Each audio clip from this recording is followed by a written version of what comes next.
Look, before we go, I'd like to recognize Mayor Fasona just snuck in on us back here. Okay. Look, he's got a nice tan. He's looking great. Thank you, Joe, for coming in. Ocean City or something. Well, of course, this is our first workshop of this fiscal year, and certainly welcome everyone here for the workshop. And tonight we've got 5 agenda items, and we're going to move through them as well as we can. We are under a time constraint this evening. We've got 2 hours to make this happen. We have a historic architectural review meeting that's following up here tonight at 6 o'clock, and they need this room for the video and the sound to have that done. So we want to make it thorough. We want to make it as much information as we can go, but we also want to be to the point the best that we can. And this is our workshops are going to be slightly different, and I believe that we need to have your input on some of these decisions. We're not going to be doing any voting up here tonight. It's going to be a consensus maybe if we want to move forward one way or the other. But your input, whoever's here in the public input, is very important for us so we can make some of the right decisions as we move forward. Okay, the first, I'm going to change the agenda around. I'd like to introduce everyone to Mr. John Downs, our newest member to the town team. And John, come up and have a seat and maybe come on down and introduce your team to us and let us know a little bit about yourself. And you got the floor. All right, Rob said I could have 10 minutes. If I can have 5, I'll get out of here and shut up and sit down. My name is John Downs. I've been in practice here in Elkton for about 20 years. Over the last half a dozen years, we've opened several other offices. We have 2 Harford County offices. Our office really is what you might consider to be a general practice. I've been doing a variety of things with NICS, civil and criminal litigation, a lot of business-related matters. I've been very fortunate over these years to have grown wonderful staff that I'd like to introduce here this evening. And I guess that's probably enough about me, just about our mission. Really looking forward to this opportunity to represent the town of Elkton. I think some things that are really interesting things are happening in town. I get a sense of excitement, and I have to be a part of that. I think there are a lot of good ideas that are being thrown around, and I hope they continue to be thrown around. And I'd like to help the town work through those ideas in a way that benefits the town, the businesses in the town, the people of the town, residents of the town, to the extent that I can. I'd like to introduce Lisa Hamilton, who is another attorney in my office.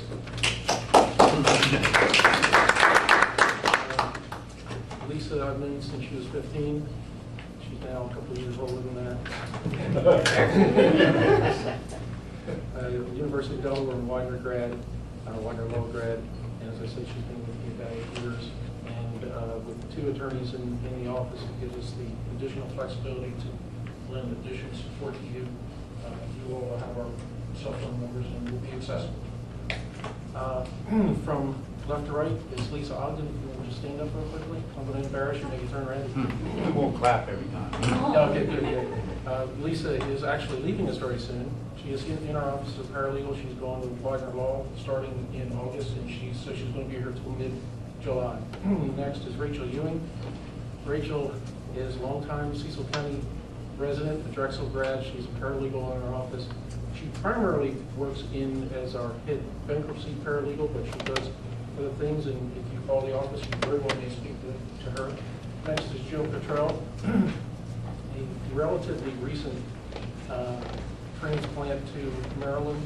Her husband is active duty military. How many years?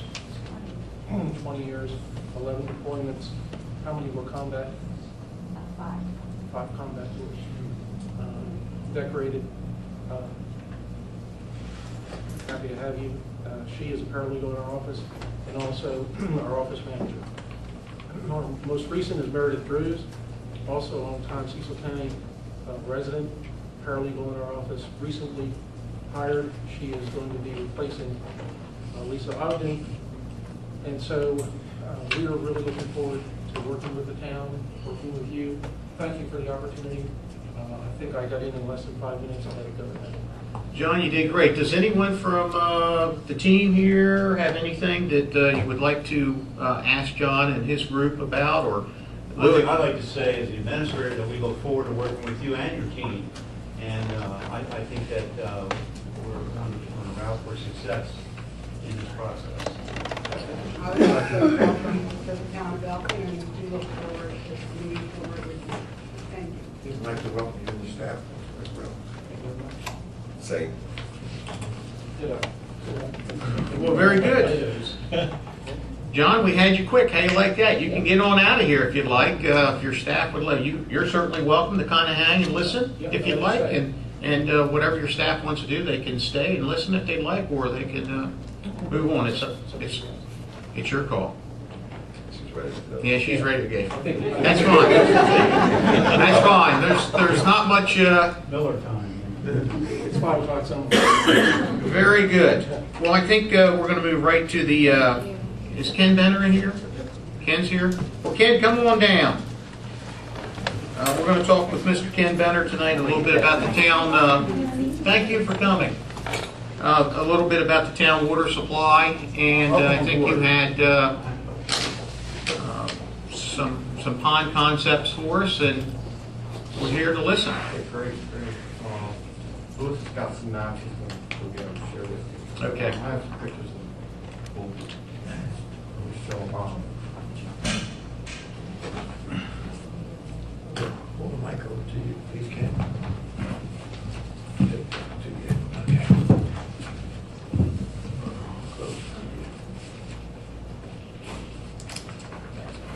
Everybody good? The pictures didn't turn out as well as I thought, but anyway.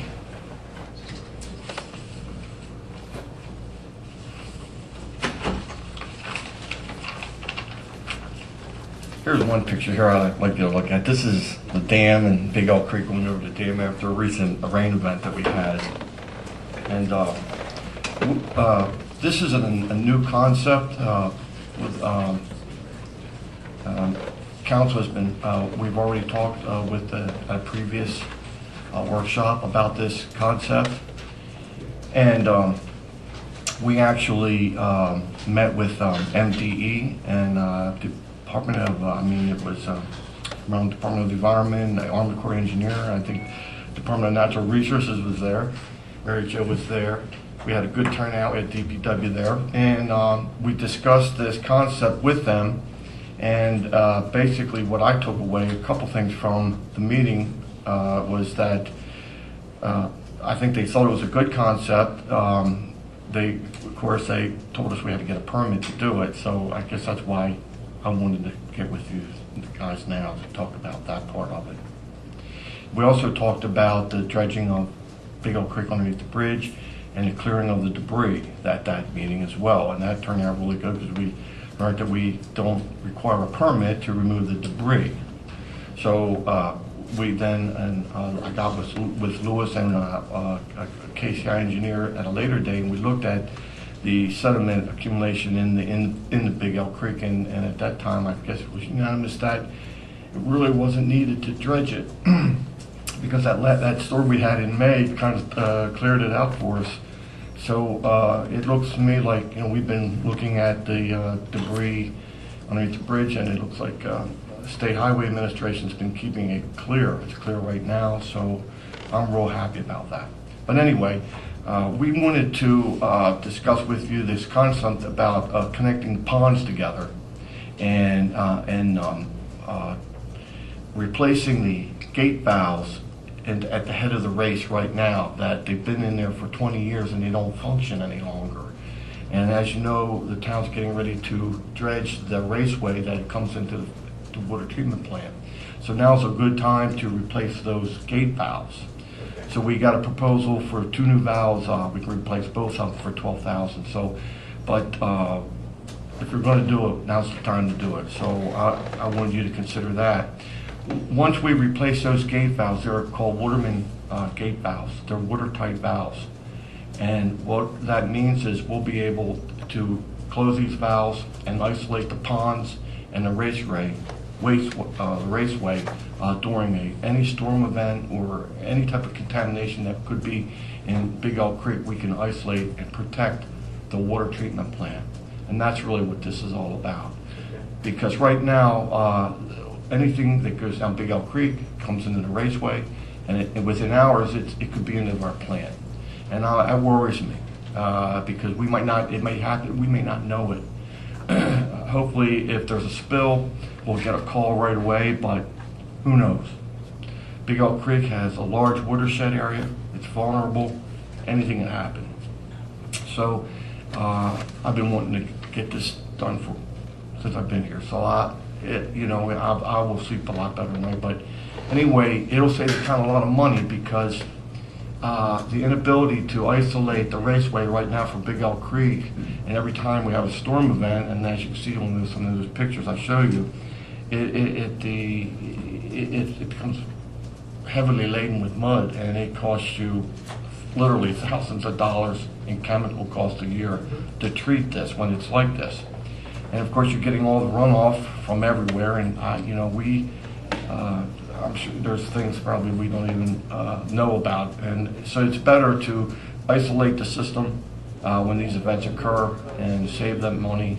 And then, once the storm is over and Big Elk Creek is crystal clear again, go ahead and that way you'll have control of the quality, your water quality. So I'm a big proponent of this.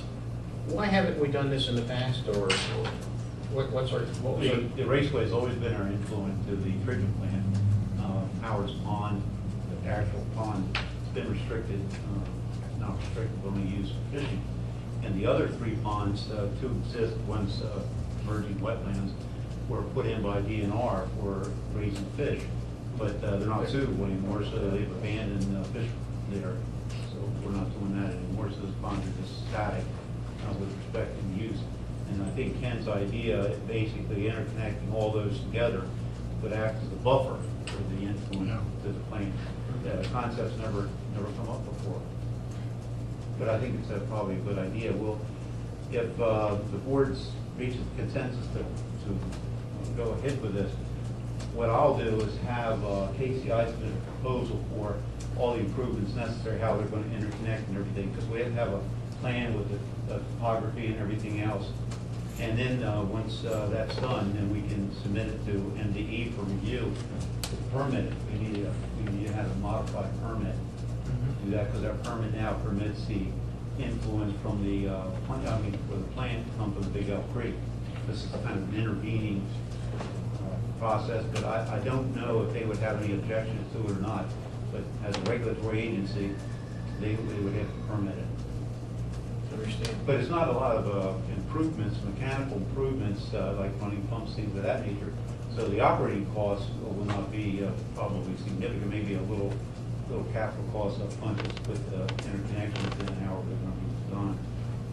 We were thinking about putting because the bank that separates the ponds is only like 20 feet, so we were thinking about connecting it each pond, that way we wouldn't be putting out a lot of capital costs for the piping. I think we're gonna put a pipe in there. Right? Yeah, on the last one we have a structure already that it would come from the last pond or the next to last pond. We have, interesting enough, okay, when the plant was upgraded, I guess in '85 or '86, the commissioners then actually had anticipating running a line from Howard Pond, and they put in a gate valve, a Waterman valve at the plant, and it's there right now to accept this pipe. They never ran the pipe, and it was basically for this concept. But also, I think they were looking at using it for water storage as well. So in case there was something happened, they could draw out of Howard's Pond for a period of time. So I actually have that in the engineering drawings. Says that's already been completed. It was done in '85. Wow. So How much more water will we have by taking out that 20 feet? How deep are those ponds? We don't know. You won't get more water because they're only appropriated for $1.5 million debt. 2 million. And the ponds, how much more will the ponds hold? We don't know. I don't know the. I can estimate that right now. If you, I would think you'd have at least a week of storage. By taking out those 20-foot sections? Well, by connecting them all together. I think you'd have a week of storage. So, it doesn't sound like much, but you know, when you have a storm event, Big Elk Creek, it gets dirty quickly, but it clears up quickly usually within 24 hours. And we have, you know, when the gates did function, we would close them, and we would operate off just what was in the raceway, and we were able to do that for a day, just out of the race. And I thought, well, if we, you know, hook the ponds up, it would probably give us at least a week. But then, you know, once you've done that, once you've made that step, then at a later time, you could come back and you could increase the depth of, say, Howard Pond, because it's fairly shallow. It's only about 5 or 6 feet, right? So it's not very deep. But if you went in there and dredged it and took it 10 feet deep, you know, you'd have some significant storage at that point. But, you know, it's something, another thing also, right now, you know, we can't really control the quality of the ponds. And I know you go by the ponds all the time, and after a rain event, they look pretty bad. So by controlling what enters the race, we can control the water quality of the ponds. So we would be taking, could isolate the ponds as well, and then when Big Elk Creek clears up, we take water through the ponds. You'll have a lot of dissolved oxygen in the ponds. The turbidity will go away. You know, you could do a lot more things with the ponds. Understand? What do you think the anticipated cost savings would be? It's 12 grand up front to put these fittings. I'm thinking 20,000 a year right off the bat. You could save in chemical costs. When we have a rainy season, it's turbidity's high all the time, and it's very costly. As far as the cost of combining the ponds, and how would we? It would be, because the interconnections wouldn't be significant because of that. Only thing I see is any real efficient. Is that last one. would be the installation of this line.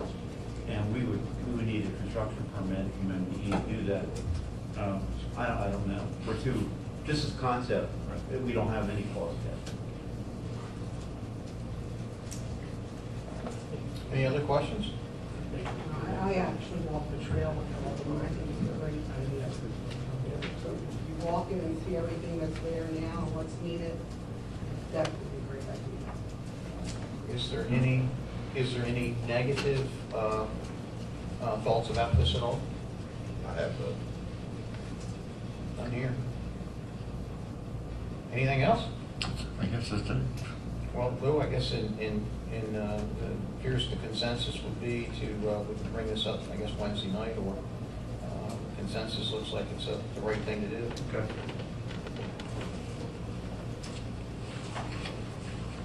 Thanks, man. Great. Thanks. Any other good news you want to give us? All kind of good news is going on. This is just, we've been working up there at the Patriots Glen trying to improve some of the pressure issues up there. You know, now that Bell Hill Tower is back online, and we operated without the tower being online for 6 months, getting it painted and everything. And of course, while it was offline, we really improved the pressure. So now that we're back online, Good. yeah. When we're down at MML, a lot of people were complaining about the low pressure. So we're looking at some ways to help improve that. So I think we're going to get something done. That's Very good. Thanks, Ken. Thank you. you're welcome. Okay, let's bring up, talk about our IT services. I think our IT man is here.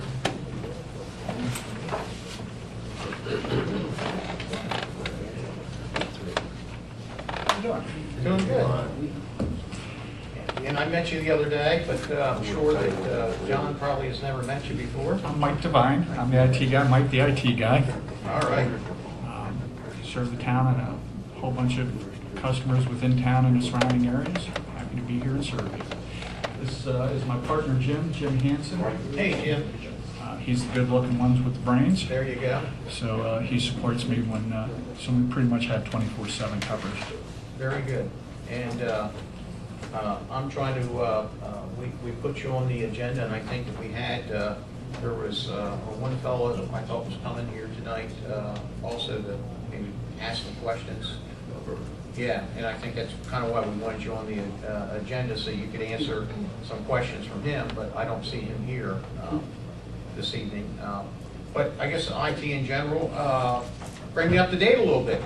I guess just bring me up to date, and I think DJ probably needs to be brought up to date, and let us know the services that you're providing for the town.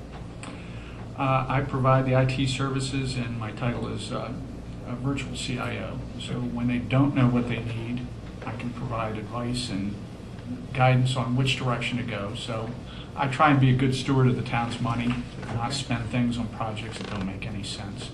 I do the work. I provide services for the police department over there. So they're 24/7. Yes. And they have called me in on Thanksgiving Day. We've gone through a major upgrade over the last couple of years. I started here about 2008, and we've essentially replaced all the equipment.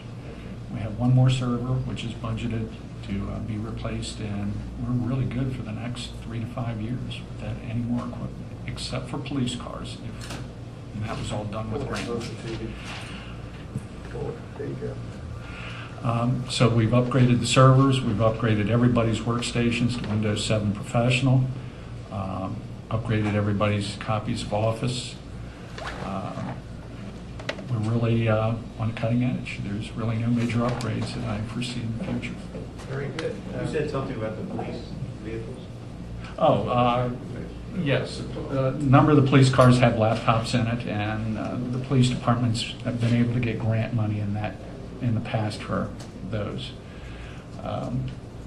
So, is there a question? Which is good. I mean, Yes, it's good. I came from an old school where we didn't even have laptops, let alone laptops in a squad car, so it's kind of a really, I think they can access on 28s, 27s, Warren, everything from a car now, can't they? Yes. Which is like the old days, you had to go through dispatch, now they can actually do it directly, which is really a good thing. Mike, I think the comment that was kind of brought to our attention, whether or not the town should put our backup on the cloud. Can you help us understand, is this something that we should do, shouldn't do? Should we explain that to me if you could? I'm not very intelligent when it comes to this, the technology side of things, but help me understand that. And actually, even if you explain the cloud, because that's a new entity when it comes to technology as well. I can explain the cloud.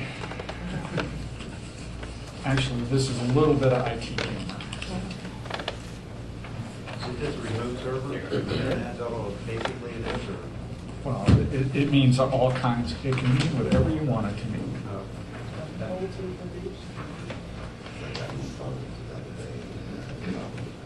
Coming out of that cloud? Very good. So the cloud loosely is take all of your stuff here and put it somewhere else, and somebody else manages it. It's not going to save you money in the short term. It's really this. I mean, it can be whatever you want it to be. Everybody's selling it, and nobody can really define it. Since we've upgraded all the equipment, if you were to just take all the servers, all the programs, and put it in the cloud, it's going to cost you a fortune. If there's something that you want to do or information that you're trying to collect, maybe there's a need in the future. But for now, we've upgraded all the equipment, we've upgraded all the software. Unless you just want to do it again, just for the sake of doing it again. I think a couple of years ago, if I'm not mistaken, I could be wrong, and we had a presentation of someone wanting to do that, and the cost was very high. It was a monthly cost, and Well, yes, that's the downside. And here's an example, Office 365. Instead of buying Microsoft Office, you can rent it from Microsoft. and they're doing that. It's called Office 365. It's in that cloud right there that you have in front of you. It went down yesterday for 8 hours. So nobody could access their documents in the cloud for 8 hours because Microsoft was down, the biggest company in software in the world. It's the biggest company. That's probably when the stock market crashed yesterday. Lou, do you have any IT issues that you need to bring us aware? Well, I think the fact that we've upgraded, I was the last one in line, right? I'm not saying anything Yeah, else. I'm so used to, I can operate my system so quickly that now I have to relearn it, which I'm doing. And with those upgrades, I think we're doing fine, you know, pretty much operate without any problems. But you're separate. You're We don't go down through that, go down. Yeah. They They operate operate separately. water sewer bills. Is there anyone in staff that has any issues with the way our IT works? Mr. Lemon, I'd like to recognize you. You have a question for us? I'd love to say, do we have excess capacity in our system? And why I'm asking the question is there any opportunity to do work for other towns and cover our, spread the cost of our overhead or anything like that? We really haven't designed the system to for excess capacity. We have some. Would I put another town on it? I don't know that I could recommend that. Well, I'm saying, maybe you're not talking whole towns, but maybe you could run checks for people or run statements or specific. Yeah, I think what he's, if we wanted to run the water bills for Chesapeake City, for example, I'm assuming this is, because I read that article, a lot of municipalities are sharing their IT per se, and Chesapeake City, who currently may not be able to afford the upgrades of the town of Elkton, maybe we could go to Chesapeake City and say, listen, we can run your water bills for you for this price. Not to say that that's something that we want to do, but we would have the capacity or the programs to do that today probably, or it probably wouldn't want us to, quite frankly, but. That's just entering more data in a database. So in that example, I think something like that can be done. I think each thing that you don't want to do, we have to look at individually. Individually. Very good. I think that would include an IT team too, not just an individual person. Wouldn't you say that? Depends what you want to We do. want to include other towns. Well, you definitely need somebody from the other town. Yes, we'd have Yeah. to. And you know, that was, there is sharing of municipalities across the country going on today, and they're sharing services. There's areas where, of course, we're out of the trash business today, but there has been back to where you might have one municipality picking up the trash collection for other smaller municipalities and kind of being their subcontractor for them. And it saves them money, and it adds clients to the base that makes it justified to do more work for them. But I think as we move forward, we'll look at these options. Never want to turn down an opportunity to save the town money or maybe make some more money per se. Is there any other questions in regards to, for Mike at all? I have a couple, just one major thing. Mayor Alt and I and some other people were talking today about marketing Elkton and our website. Our website is good, but I think it can be more robust. And what I mean by that is I had a phone call, or maybe it was a text message last week about some potholes and stuff like that. And only to come to find out, when we sent out the thing, I think it was today, about State Highway Administration is actually going to be fixing those things. Is there basically managing our website to the Vibe thing coming up this weekend, the 28th? There was a few people that didn't know about it. There was a few people that did know about it because they knew about the Alliance, but they went on to the town and they had trouble finding anything. It should have been on the town events. I everything. but- It is, if you click on the calendar Right. or more events, it's shown. Right. But somebody that would put a banner on there, or somebody that it'd be, all of the information that's coming up would be more easy to see. Police department, when they have an alert, when we have a closure, you know, I know that they send out a thing right now, but also I get weather alerts. Is there something that's in our package right now that would be able to send alerts that we have Delaware Avenue's closed down, or anything? I mean, something with the Alliance or something like that that would say, don't forget, you know, the 28th, there's 1,000 people coming to Elkton. I mean, there's 1,000 people coming this Saturday. I mean, that's a huge thing, but we want more people to come. So how do we integrate? And again, I rely heavily on technology. So I'm constantly pushing the envelope, and I understand the cloud, and I understand file sharing and everything.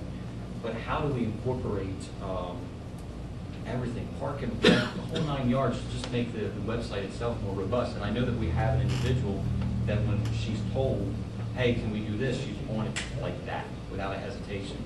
But to be more in front of the ball instead of right on top of her, behind the ball. Do you have any suggestions there? Commissioner Van Reen, I do apologize for Yes. interrupting, but I do want to let you know that Mike actually, he works with Virtual Town Hall, but that's another company that handles our website. And that having been said, now we do have the ability for residents to sign up for alerts on our website. We do have that ability. And they can sign up to have an alert, say for instance, Delaware Avenue closure and so All forth. right. But Where's that found on the website? you can see where it says subscribe to alerts or something, and off the top of my head, I can't tell you right where it is, but that should come up, and you should be able to subscribe to an alert with us. We also have Facebook and Twitter alerts that we send out as well. But Mike would be separate from the virtual town hall. That was a project that was put together with a specific purpose of enabling the department heads to make updates to their own sections. So it has the ability to be really upfront and out there and put that information there. Somebody has to put the information out there.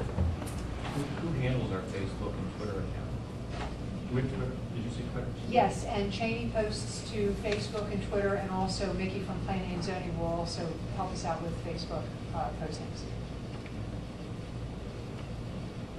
And things like the 5K this weekend would be, you get alerts. If you subscribe to it, would the events and stuff to promote the town, would those things be sent out as an alert?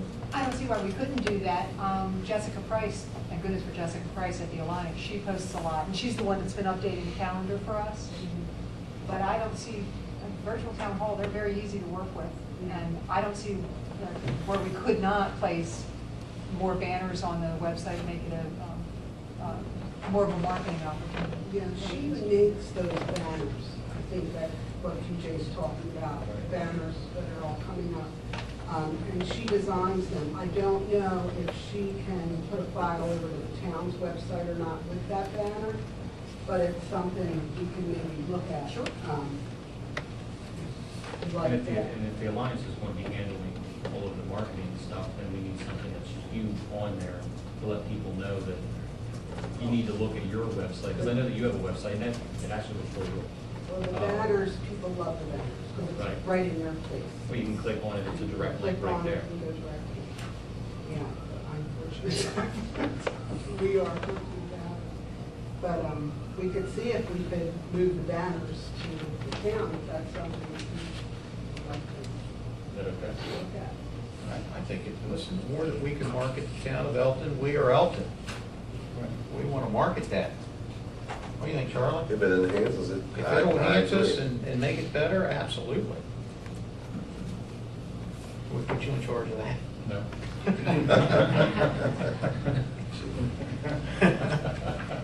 Thanks for asking. Appreciate the opportunity to say. All right, you're already in charge of doing that.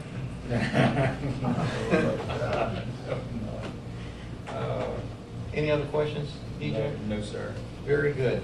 Thank you, Mike, for coming tonight. Thanks, sir. Yeah. Thank your partner there, too. Good looking. You're welcome. Let's move forward with the Parks and Rec. Mary, can we bring you up here real quickly? We're moving along pretty darn good here. We're gonna have a lot of parking issues tonight.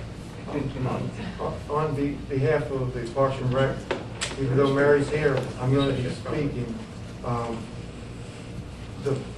The first part of this, she's probably going to say, what is the second part? Because Mary is blindsided on this because even though I've asked to put this on the agenda, I really wanted to bring the board up to where we are with this recreation, because we talked about it. We've been talking about it for a while and with the new board members on. I at least want to be fair enough to say where we're at and hopefully where we're going if we have a direction. So first I'd just like to say that there was, I think 2.5 years ago, maybe 3 years, $1.5 million put away for recreation / center. And we've identified a location out at the Elkton landing site. We've done Route 40. We've actually done the site work and everything. During that time, we had a fallback with the taxes where $1 million was put back into the general fund. From there, $500,000 was left in the fund, hopefully thinking we're going to do something to move forward. There was some fees paid to the design group, Mark Clark's group, and I'm not sure exactly how much is in the fund as we speak today, but I do know, should I ask you? Well, there's a 500, that 1.5 million down to $500,000. That Okay. was all the action by the board is that 500,000 is committed to a recreation center, and what was spent for this year is about $61,000 less the health dollars that were charged against that. That's that $500 that's assessed for. Speak up just a little bit, so that the source of those funds is $500 for a building permit for the equipment dwelling unit that is assessed to get the building permit fees and all that. And, okay, thank you. So far, we're on page with what's been put in, what's been taken out. During that course of the time of the funds, there's been letters sent out to certain organizations, and this is personally myself, and I'm not trying to give credit to me, but we thought everything was at a standstill. We're trying to figure out how we can actually still create a recreation center, get funding without having to use the taxpayers' dollars. So some letters went out to some organizations, and up until I think it was late March, I got a response that it went through 3 different phases, and I was given a letter back stating that, a phone call back stating that at this time they cannot support my letter, but maybe 2015 is a possibility they may reconsider. And I don't want to name the organization because I don't want to put somebody on the spot if they have committed. So this is where I said Mary's probably going to be blindsided, because a phone call was given to a couple of other organizations about helping to support the Elkton Recreation Center. We've talked to a couple of local, myself and Mayor Alt, local business people that had property, but what we were trying to do was use the property that we own so it wouldn't be a more bigger cost to us and the taxpayers. So my questions I have here today is, what are we planning on doing about the recreation center? If we are still moving forward, I would like to make sure that everyone's aware that it's a definite need in the town of Elkton. We look at Cecil County in general, and every time I speak to a taxpayer or a citizen, they refer us to the YMCA. The YMCA is not owned by the town, and it's an entity of their own. So I want to make sure that's clear. Even though they give us suggestions that we can use the YMCA, they have their own programs. In Cecil County, there's recreation going south, but nothing this way. Here's where the need is. When it rains, it's too hot. Parks and Rec has no place to go except for this little room up there. They try to get 200 kids in this little room to play either kickball, tag, or something other than what is needed in the community. And I really have a big passion for this, because it's not all about basketball there's volleyballs, indoor soccer, there's all kinds of activities that need to be done in the town of Elkton for the youth and the seniors. The walking park, when it rains and floods, no place. When we have 5K runs, or we have any kind of activities such as, what's the one with the breast awareness? If it rains, we have it, thank you. We have it up to the high school. If it rains, it's shut down. We would like to have a facility in the town of Elkton where we can have activities continue in bad weather. I said if we don't move forward with the recreation center, a proposal would maybe we need to turn that spot that we just designated into a baseball field or a complex or someplace. So the flooding for the baseball, we don't have nothing. We need to utilize the space that we have that we designated for recreation and turn it into something instead of letting it just be an open field just sitting around not doing anything. So there's where I'm at the point where I'm a little bit stuck with where we're at with it, where we're going, in the direction where we're going. But I would like to do whatever we can to move forward. We have $500,000. If we have to put a pole barn up so the kids and the adults could get out of the bad weather, we need to do that.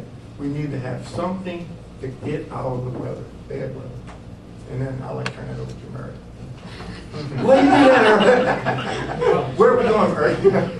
Well, I'd like to add a couple things to what you just said. Of course, I think I've always been very passionate about recreation. I also said at a town meeting 2 years ago that I was taken back a little bit that our recreational program wasn't creating the revenue for what it was costing us to that point. Now, I will also say that I think that it's because we are limited to where we're at, and there's not enough, we're trying to grow out of a shoebox. I want to say that 12 years ago, there was a proposal on the table for the town of Elkton to acquire a little over 100 acres of land, high and dry, out of the floodplain, right off of Route 40. And that was we had the drawings and the site to move all those ball fields. There was a rec center. We had the buy-in of the Elkton Little League. We had the buy-in of the Cecil County Football League. It was could have been the right thing to do. It would have been prior to Glasgow doing their park.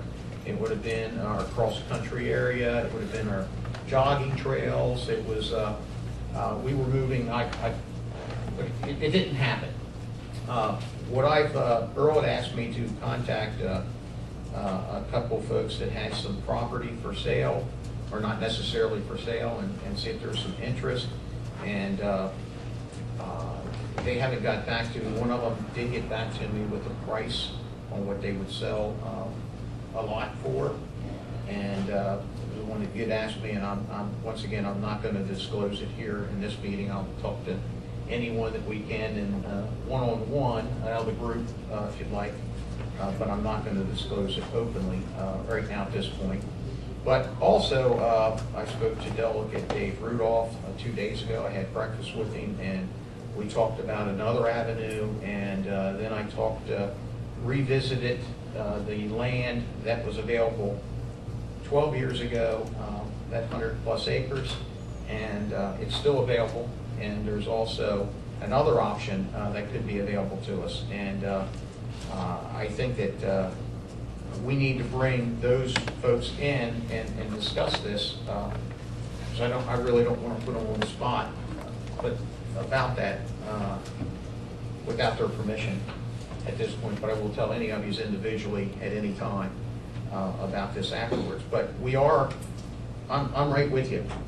And I guess my thoughts on recreation when it comes, the YMCA is a viable entity. I met with Dr. Lewis today at Union Hospital, and his finance director there is also on the board at the YMCA. And we had a little discussion, and she told me today that the YMCA was struggling about 1.5 years ago when Planet Fitness started removing all their customers, but they tweaked some things, and she said they're fully loaded. There is no room at the YMCA. There is zero room. And she stressed that things are moving great for those guys. And she's telling you the truth, I'm on that board too. yeah, she said it is going great for them. They made some changes in the some type of water program, and it's really brought the clientele back. So I don't know what the answer is, but I guess, I think as we move forward, my thoughts is let's really plan this thing out. I don't want to, if the pole barn is where we need to go, maybe that is the way to go, but my thoughts is I want to be the best. Well, one of the things I know that was taken away from our income was the soccer league. Now, because of the flooding and everything, most of our students or children went out to Cecil Soccer. Now, one of the things how are we going to get them there? They drive out there. I mean, we've got the field. We need to construct it and bring the soccer back to bring revenue back to this Parks and Rec. That's one thing. And I mean, all those kids that go all the way back towards Chesapeake, is it Frenchtown Road? Of course. I mean, we're talking within 2-3 miles. That's not the issue. The issue is having a place where it's compatible for them to play, or not compatible, a nice environment for them to play in. And that's what we didn't have at Meadow Park. Okay? Now, Louis, you might want to, you might remember this, but we were offered for 15 acres of land, maybe the possibility for taking over the armory. Do you remember that conversation? Mm-hmm. Louis? That was something I think we maybe still look into. This, the individuals over there wanted 15 acres of land. And again, I'm bringing you up to date with some information about recreation, that with the money that we have in our recreation, we could probably fix the floor. That was the issue over there. But the flooring was bad, but yet you still could use it as a recreation center. Plus, it's a historical building. So there's two things, but the trouble is we didn't have a field for the kids to go on from that armory property. So, I mean, those things, they're inside of me, but there's no way we can venture out unless we start having that communication. And before I put Mary on you, Don't put me on. now you spin in there. But I wanted to ask Gene Minner a question. Gene, the town has how many acres of open space? And can you tell me how much of that acreage is in the floodplain? I don't have it on the top of my head, but I can get it to you. It's a significant amount is in the floodplain. And at one time, it was about 75 or 80% of our land that we have in the town for recreation is all floodplain. I mean, And I'm going back many years ago, and I know the state, there was a requirement that stated we're supposed to provide more land outside the Well, floodplain. all the Elk Lane, was that 40 or 50 acres? Yes, that's the 60, point. That was all It's outside owned by the the flood. town. Part of that is leased to the historic Elk Lane And Foundation. you're correct. The balance, the old Ray Wheat property, I think that's about 15 acres. That's all out of the floodplain. And Critical you're- area, but out of the floodplain. And you're right, that was one of the reasons why we got some help from the state on that, was because it provided some areas outside the floodplain. the floodplain, parkland is a good use for floodplain, but floodplain isn't necessarily a good location for parkland. Mary, what's your thoughts?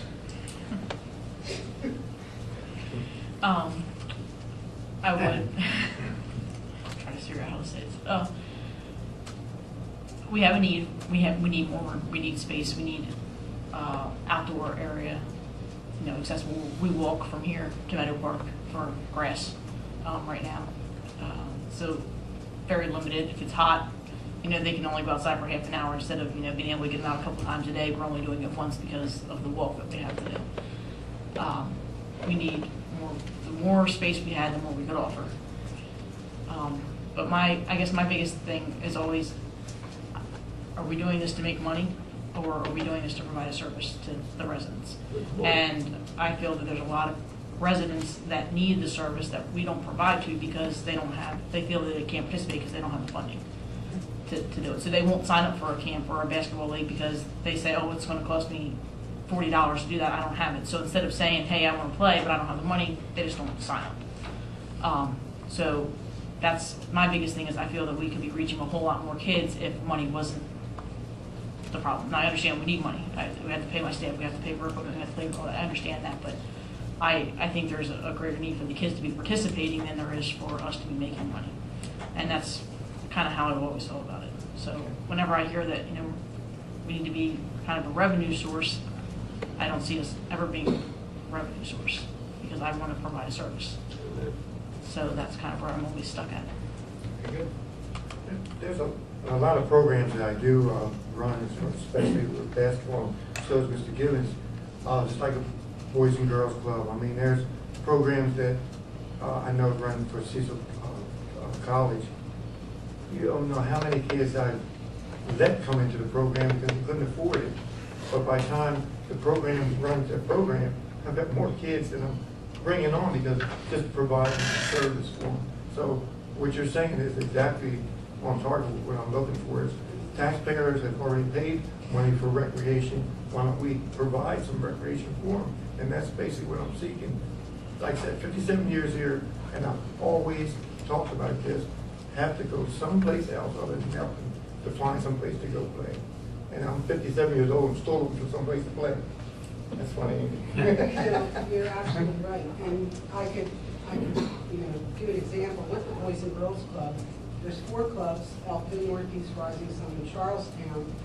We needed 22 scholarships to find people a scholarship, 22 children to go to camp this year for summer. 18 were in Elkton. So, and some of them that we couldn't get scholarships for, they're not there now. They're there with us for the school year because it's so cheap for the school year, $35 for the year. But they need it here. They need to get off the streets.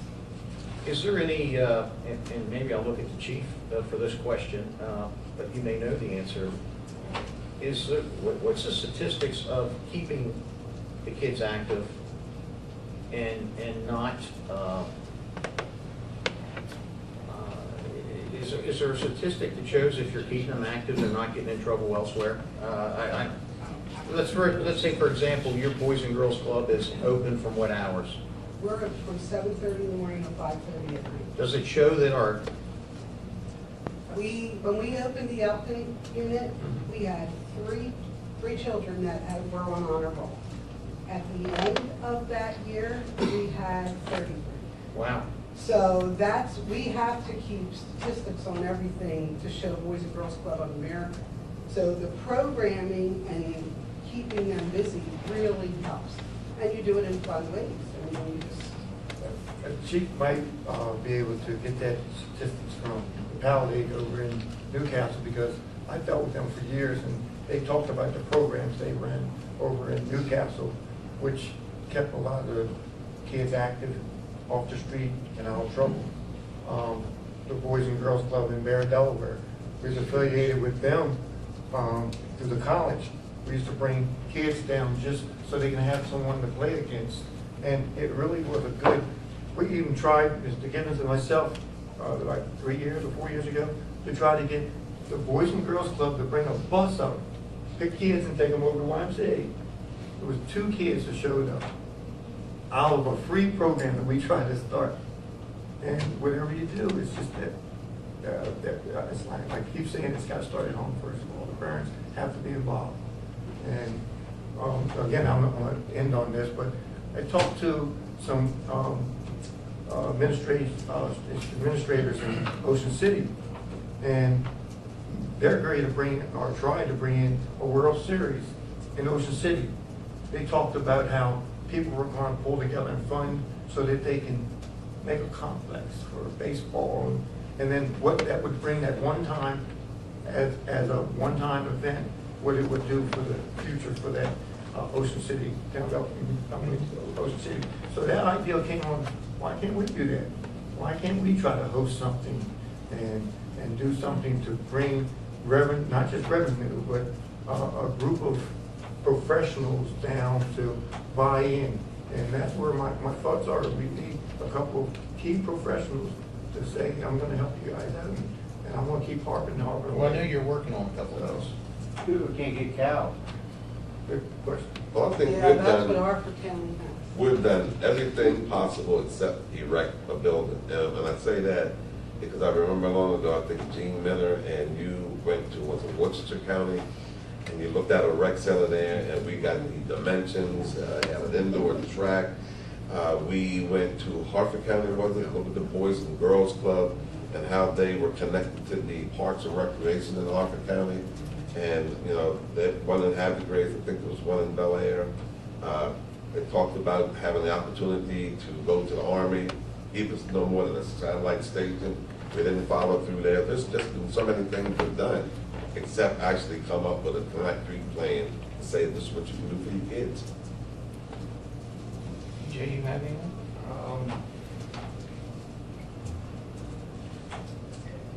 From what I'm hearing, it sounds like there's actually two issues.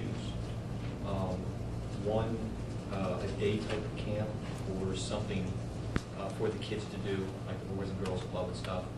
And then something for, like myself, I go up to Alpha 896. There's a lot of stuff up there to do. So it sounds like we're trying to accomplish for two different sets of residents. People that have a couple dollars, maybe a couple people that just don't, for one reason or another.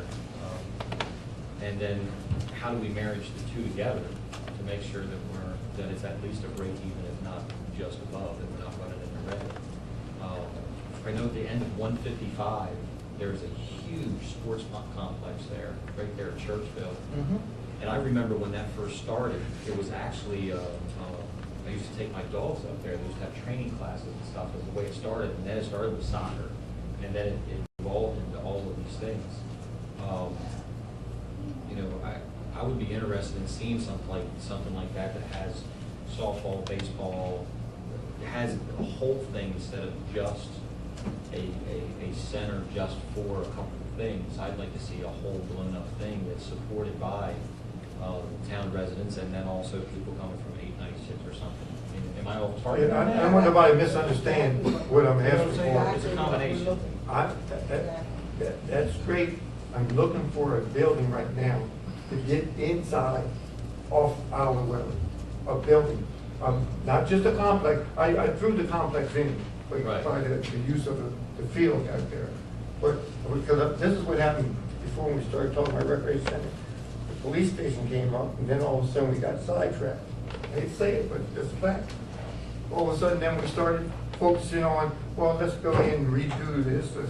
I'm looking for a recreation center. I'm trying to do it without using taxpayer dollars, right? I'm high tax it up. I'm trying to look for funding. I'm trying to look for the best way of doing it without having the taxpayer say, you guys just raised my taxes because you got a center. But yet, is it a need? Yes, it's a need. But we keep saying we don't have one, and then you guys are harping about a recreation center. I'm gonna keep on saying I'm harping about it. But yet, if the taxes have to be raised because we need a center, because we're trying to provide for the citizens, then I don't like to raise taxes, but if that's the only option that we do have, then we need a center, a recreation building, someplace for us to entertain youth and citizens in Cecil County, in Elkton. And I think what we've been working on all along, and I think we're still in that same direction, is Mary has a great program, but she's limited to what she can do right now. Like, I know in years past, you were able to go to Elkton Middle School gym and do more programming or something. The gymnasiums aren't available now. So she needs to take her programs, get larger facilities. The dance program is huge, and she can, grow the programs that she has. And one of the things she did up with that was the fields, but I know what you're saying also is the building. The school's going to a 4-day work week now. Now there's the program that she had for 5 days. She just got to contact her and told her, you can't have Fridays now because we're closing. We're going to 10-hour work day. Yeah. And they're gonna charge, they're gonna start charging us to They're use the charging. schools. And I don't know what that's gonna be outrageous. $40 a, And her program was already set facilities charge. And they cut it to a The 4. program was already set for the first part of the year. And We had then approval to use it, and just happened to hear that they were closed on Friday. We called them, we're like, they had failed to tell us. Somebody had mentioned it, we would never know. Wow. So, like I said, there's a lot of little things. We're begging on one hand, and then we're saying, we just take whatever you give us. Now, what we have is what you allow us now, 4 days instead of 5. I think we need to sit down if there's ever time to come up with a mission as a group and with Marion Parks and Rec, determine exactly what you want to do. Because she said she's not a revenue making person, she just want to have a program. Then on the other hand, you're saying we need to do things for kids at nighttime, when she's only here during the day. The location, what do you exactly want in the building, like your question is, do you need this great big building with all of this in it? Then on the other hand, Earl is saying, you know, I want a pole barn. I just think we need to just look at the whole picture as a group and find out exactly what we want. Could I ask, kind of leave it at this point, that I am awaiting for some additional information on 2 parcels, actually 3 parcels of land and a building nearby that may be available to us. And I'll report that. I'll tell all of you, I just can't say it openly where we're at right now, but there is some things that has happened this week that is very important for, and I know that I never shared this with you. I did share it with Louis the other day, but Secret. it is secret. I got you zipped up, but it's something that I think everyone's going to be very happy with in general, but it's only one piece of the pie. It's your immediate piece, though. And I'll try to come back with some facts, names. If I contact us in the next 2 weeks, I'll give data, whether or not we can move forward on the phase that I'm working at. And then I'll try to either close the deal, seal the deal, or have no deal. All right. And then, you know, and as you say, it's important, you might get a small parcel of land and put a building, but yet you don't have the parcel land, you have your fields. And I think your location, as I said before, whatever the mission, or you're gonna have both, then you need something to accomplish that, because you can have one and still not have the other. Good with that? Anything else you want to add? All right. All right. Thank you, Mary. How many people went in your summer camp? I was going to ask that question. Depends on the day, anywhere from 50 to 80. Because it looks like a swarm. Yeah. Today was one of our busier days.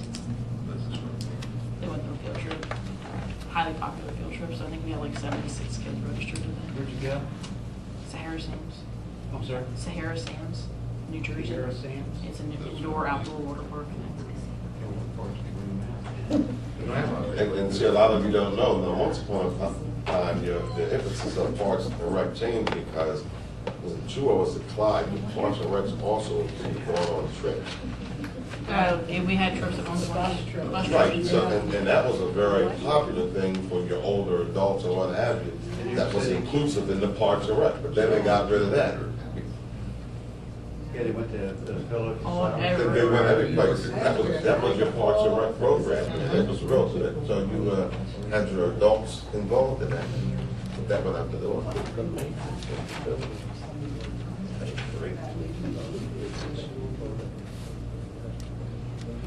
I think the Arts Council.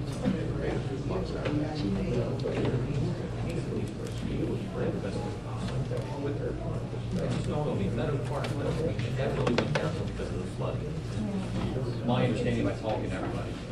I'm sorry, I can't remember who suggested it. But we have a lot of dirt that's going to be taken out of Cow Pond, right? Oh, you can't build a berm or something like that? You can't fill in floodplain. But you can take it wet. We already talked about that. That's why I said, to build it up. Oh, yeah. Good thinking, Tony.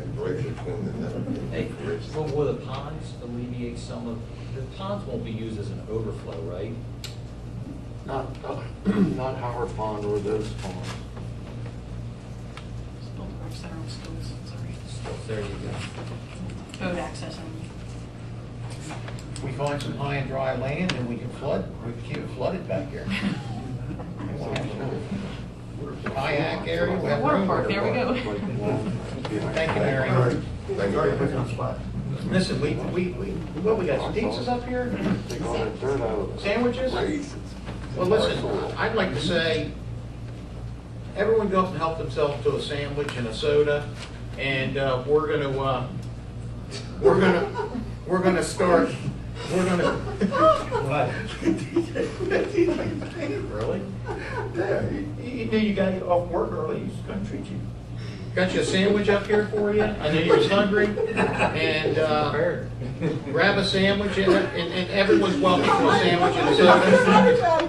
I was not prepared. But we're gonna move forward with the parking information. Mary Jo, I think you're gonna be kind of in control of this. He was talking to everybody. Everybody, Not making fun of people, that's the only. That's what the shocking part is. I'm gonna get something to drink real quick, if I could.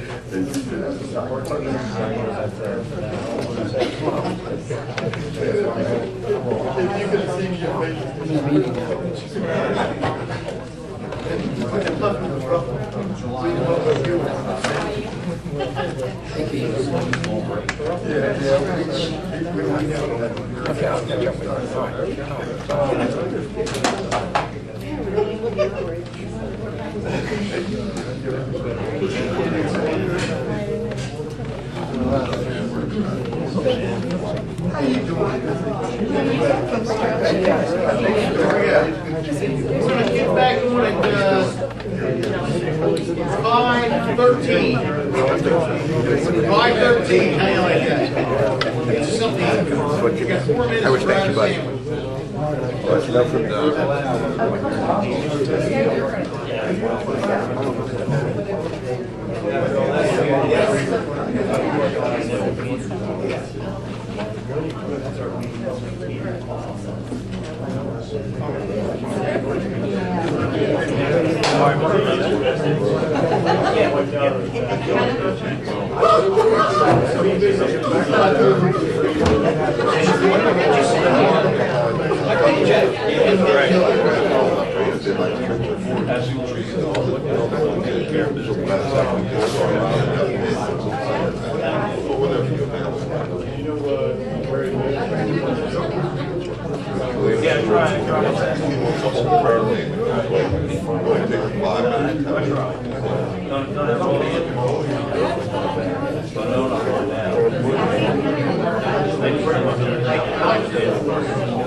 My daily search. I got 4 charges. I got 3 or 4 guys.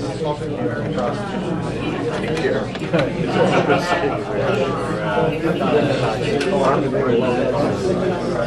Something to continue. Yeah.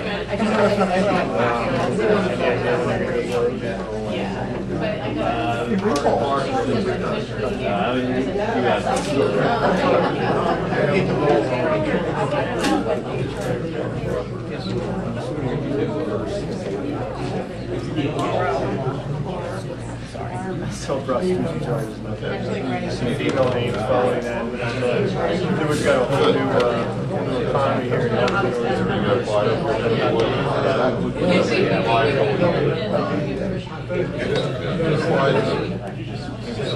So we'll be getting to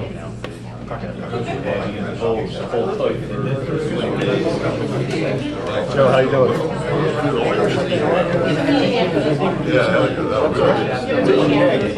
That's all. I did send an email. The historic district commission meeting was after this one. Oh, yeah. And the town attorney just on that. We've had a, okay. But you didn't have any notice for. Greg Williams, college, had a couple of years programs. So I get it. I'll give you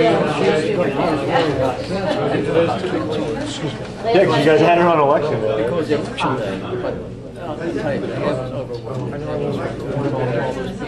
Well, I'll send it, but I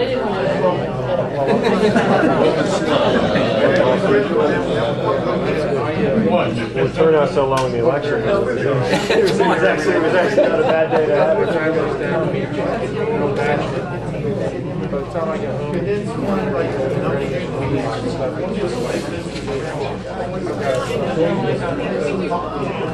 guy's right.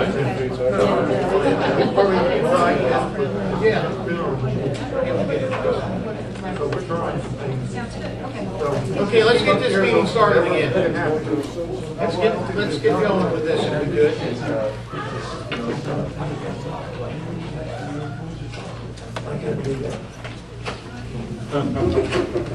Okay, Michelle, you ready? I'm ready. You want me to take another one?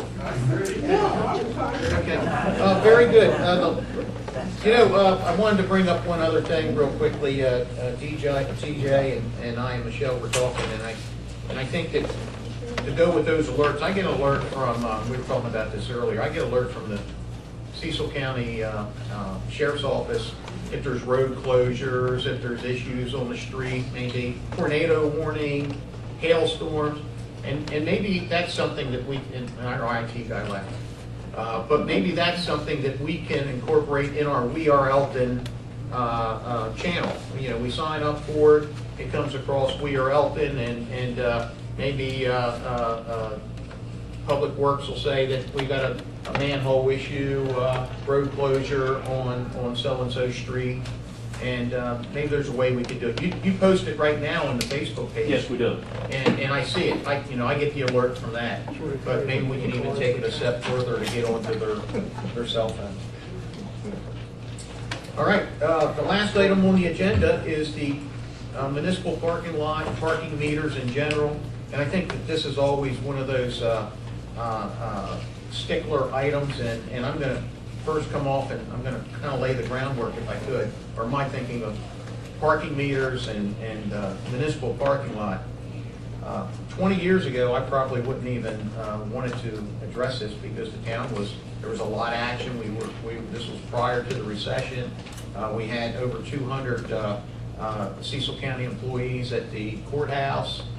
We had the air products people in town. We had a lot of action going on in town. Then we had, some bad times of the economy. And now we're trying to dig out of this hole, per se, fill vacant buildings. We've got a couple businesses downtown. We've got Union Hospital also, which is a strong anchor. We've got a couple of the senior citizen housing that's being built now, and but we got a lot of vacancies. We got a lot of open parking spots, and we got to create action. We got to bring the heart back to Elkton, and I'm wide open to listen to any thoughts on parking meters and parking in general, because I think that there has to be some changes, good, bad, or indifferent. I'm not sold that. I saw the other day in town our code enforcement officer, and believe me, he's just doing his job, but evidently there was a car pulled here and they wanted to cheat the system a little bit, and they moved over, and he still gave them a ticket because they were 2 hours in the zone, per se, not 2 hours per parking spot. Because I think traditionally if there was a couple spots open, they would just creep up a little bit. But sometimes I don't know if we use them. And that's our fault, because sometimes we don't use the common sense, because there's 10 open parking spots right there. And there's plenty of parking, and yet these people, you're getting ticketed. I don't know what the answer is when it comes to parking meter or parking spots, but the floor is kind of yours to kind of bring up what your thoughts are. Well, the reason I wanted to bring it up again was because we discussed it several times, but we keep staying at the same spot. One, first of all, we have 3 municipal lots downtown. 2 are free parking, 1 has meters. The one that has meters, I did ask Steve if he would evaluate it for a month in October. It brought in $3,008 for 30 parking spaces. So you're talking about estimating that month for the year. It was For the year, for the give or year. project, there's like $60, Yeah. give or take for each. For each of the spots. So- So you really. So $60 per spot per year. Not per spot, the lot, what line? Yes, speak up. I'm just trying to clarify this here. So we're collecting $3,000 total. I'll leave it to. Well, our that parking. 2-week period, it was just short of $60 one week, and just over $60 for the other week. That would project about 3,000 over the I course of got the you. year. So we're collecting And that about was the $60 entire a lot. week in that parking lot. Okay. For that period, if that was a good representation. 30 spaces. Now, my thinking is between that and the meters that are, say, in the location of where we want economic development to take place, where we want to grow. The cost of the person giving the ticket compared to the money we're bringing in for the meters. You know, is it worth it? And we do have to start being more welcoming. I love that we are Elkton, you know, and people are starting to say it. And we have to be welcoming. We can't let someone go into business and stay there 2 hours and come out and say, thank you for coming to us, here's $25. And, you know, they're not going to come back. I hope we have the problem like we had 20 years ago, where there is so many people parking that we do have to do something about it. But I think at this time, we don't have that problem. And if we want the businesses to come in, we want people to come to a business, spend a few hours, and enjoy themselves, walk around, and, you know, you did it the other day, you walked around with the gentleman downtown, and hopefully he wasn't barking. But, you know, so that's my thinking.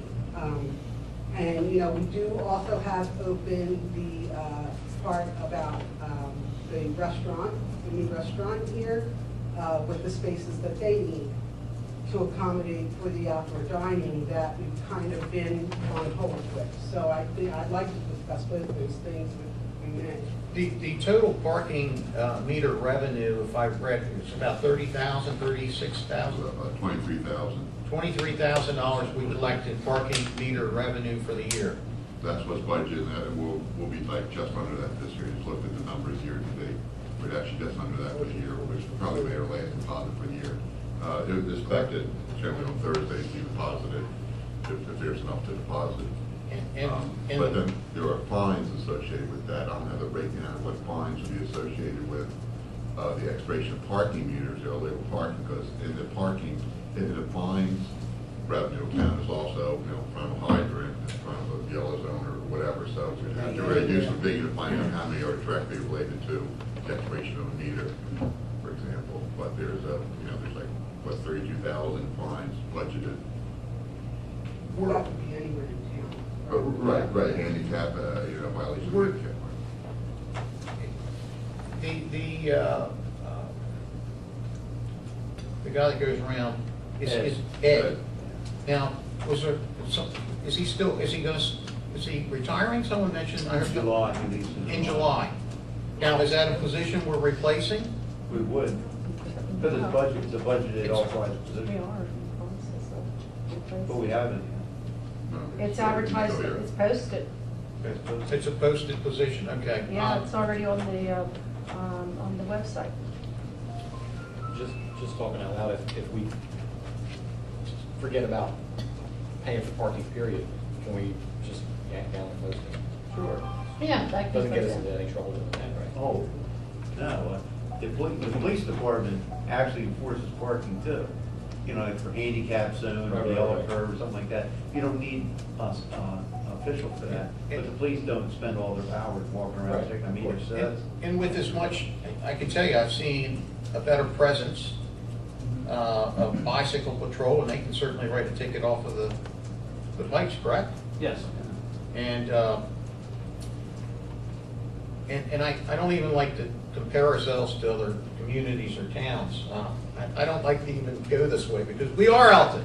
But the town of Northeast, I didn't see a meter one. There's not. There's There are no not. meters. There's not a meter one. And you pull down to Woody's and or go to the Pickled Herring Pub. How come I know these places?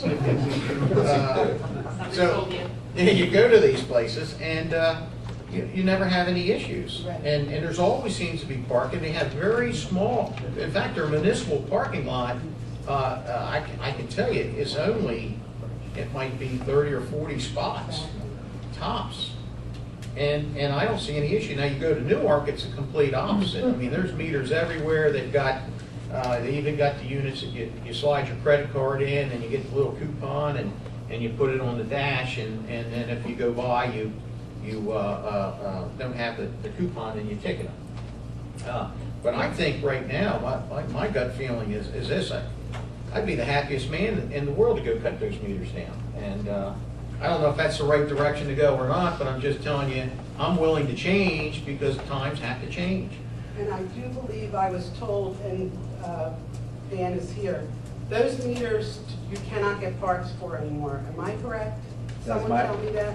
That's my understanding. That's probably Lieutenant Walters that may have told you that. Okay. Yeah, we're looking into it, but right now it is difficult to find replacement parts. Okay, those are old meters. So this would be the opportune time to make a decision like that if you choose to do so, because then we would explore another person, and we also would explore upgrading the meters. You know, because that decision will become. And we could bag the meters right now, right? You just bag them and do you remove them or? Well, the board has to tell me it's bag the meter, then they're bagged. Oh, I hear you. Well, I don't know, I'm just getting my I thoughts. like to try something new because they have heard me over and over say on South Street, if you drive through South Street, nobody parks on South Street. And you got meters from High Street all the way to Howard. But then if you look straight up Main Street, and they go all the way up to the church because they park the cars and they walk. That's all the time. So why have meters on the street that nobody?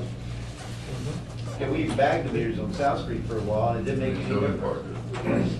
Parker. They still didn't park there either. Well, that was just a newness during Christmas time. People probably didn't even know it. Yeah. But if you knew that there's no meters, it might make a difference. And I guess I'm gonna change, of course, now I'm gonna start rambling, and I apologize, but speaking about parking, in front of the district courthouse, we have a lot of law enforcement from all other communities park on that street. Right. It was always my understanding, going back many, many years ago, that there's parking underneath the district courthouse for the police officers to pull their people under.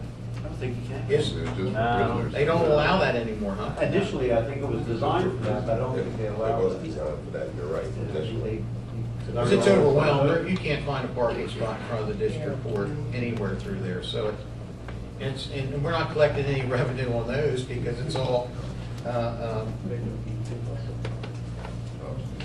So by talking about either removing the meters or keeping the meters, then that would also include the 2-hour parking, is that correct? I mean, you would have to look into that because that's all in our code. Because one of the things that we spoke about was, I know, again, I talked about a couple of years ago, during the time when Howard House was operating, the owner just did a lot of parking tickets because he was there for 2 hours. One of the things, if we do still keep the 2-hour parking, I would like to look into ownership of the businesses getting permits to have 2 parking spaces, permits to put a card or something in a window to allow them to park in front of their One of the establishment. problems with that is that there's a lot of retail business that would want to have spaces open for customers rather than employees. So they have their card that they can share, give to their Well, customers. a business person really should park in the lot and allow the customers to park by the business, because that's who they want to come in here to pay. I And, understand that, that's, but I understand what you're saying. I just know it was brought up a couple of years ago that if I'm running a business and I can't park there, it's the sense of me giving my customers parking spaces when I can't even park there.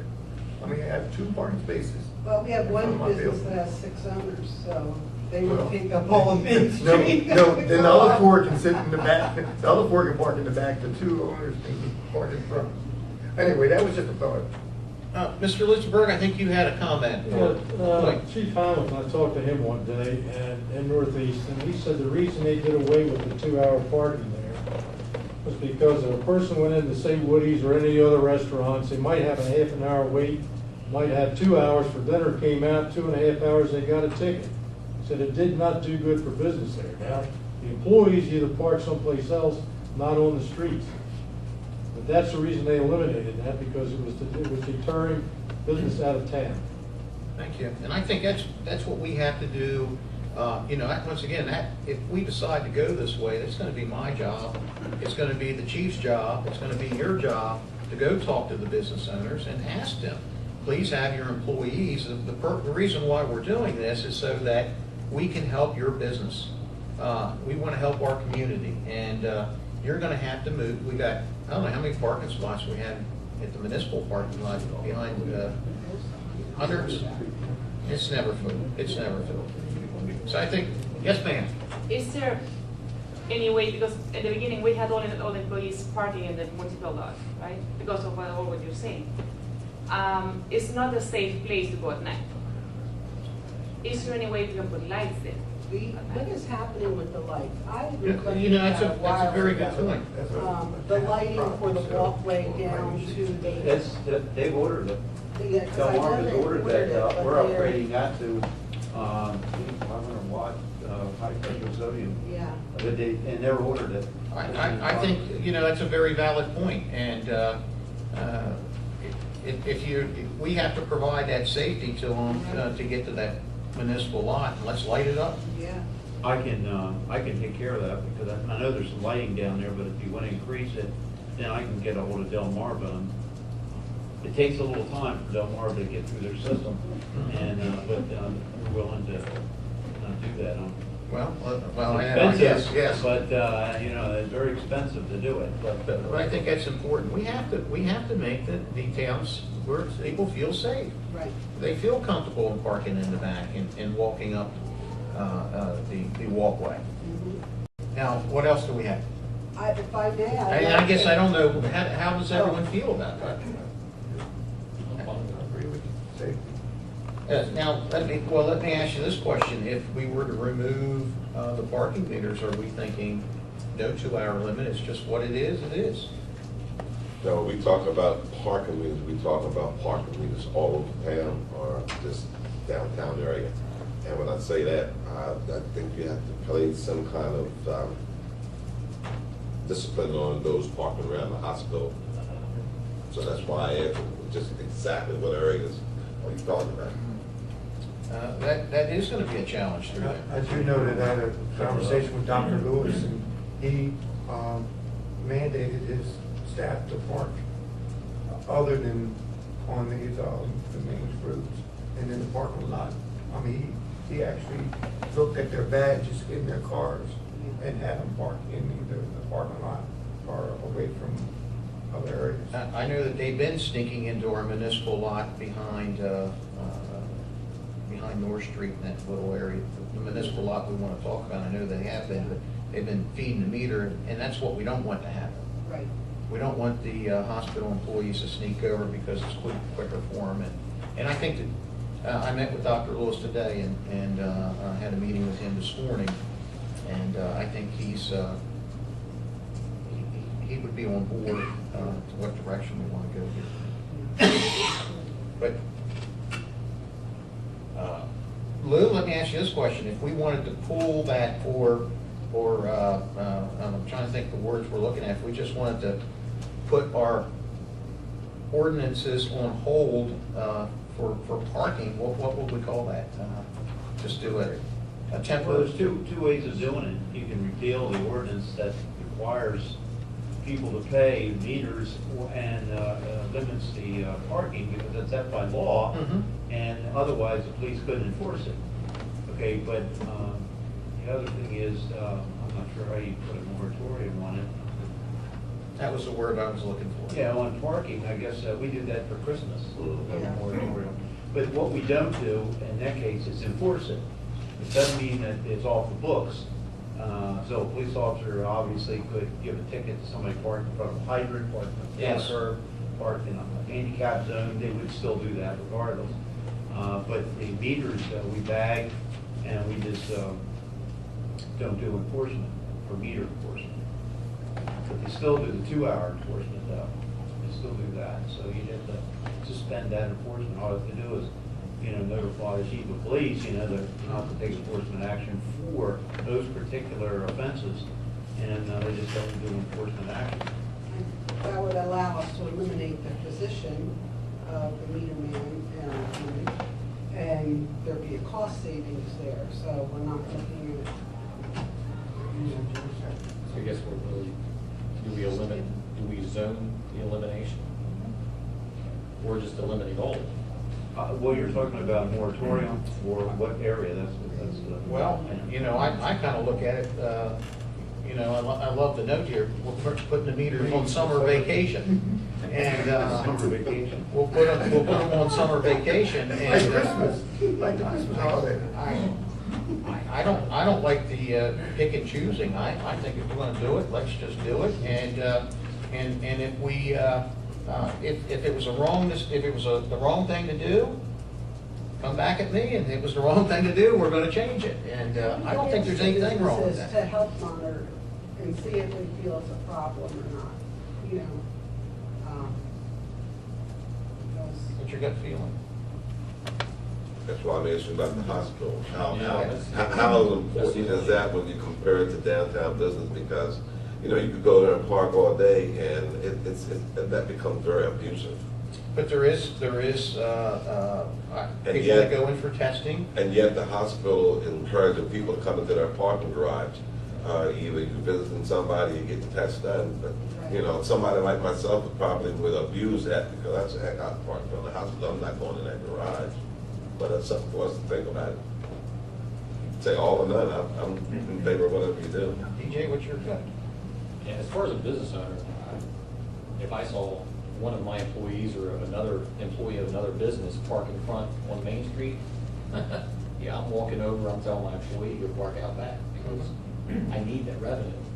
I don't know, I mean, that's a hard one as far as the other people that are coming into town and stuff like that. They're coming to visit somebody at the hospital, and I would walk 2 blocks, not to pay, what is it, $10, $5? At the hospital. At the hospital? 3. Is that it? Yeah, it's like 3 for the first hour. Or maybe it's just a perception that I would rather go over there because I'm cheap to begin with, so. John, you had some input. You're down there in the meter land. Just a comment, having been on South Street for 16 years and now on Main Street for a year and a half, and previously on a different location on Main Street for about 3 or 4 years. This whole thing about parking meters is sort of the law of unintended consequences.